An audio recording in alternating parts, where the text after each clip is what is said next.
nest, we're going to be turning Halloween treat bags into mini albums, and we're going to be turning these spiders into some really fun paper clips that you can add to your albums. If you like this type of content, please take a moment to hit the like button and don't forget to subscribe so you can be made aware when my next video drops.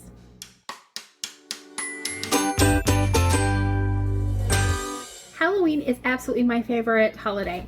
I saw these spider rings at the Dollar Tree. I knew I could turn them into something cool to add to my albums. We're going to D-ring it. And what we're going to do is we're going to take this spider and we're blank paper clip. I'm just going to glue it down to the back.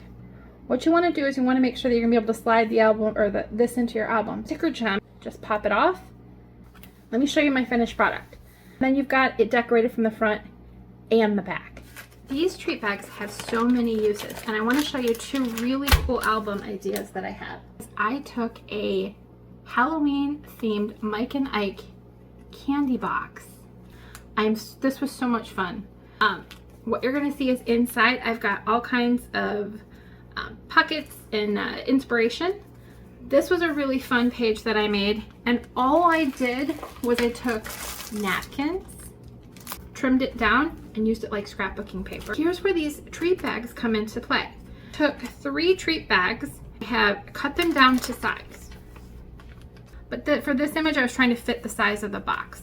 So all you're gonna do is ink up your favorite Halloween stamp, and I'm just gonna stamp it down.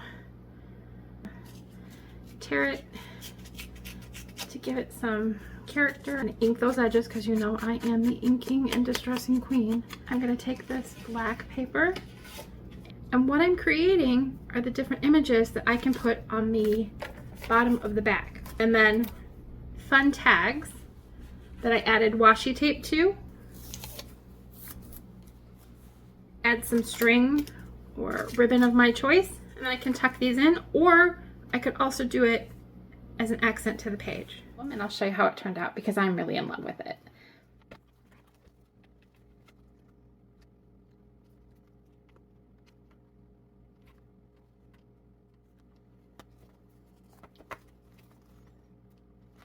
I just want to leave you with some words of encouragement today. Check it out.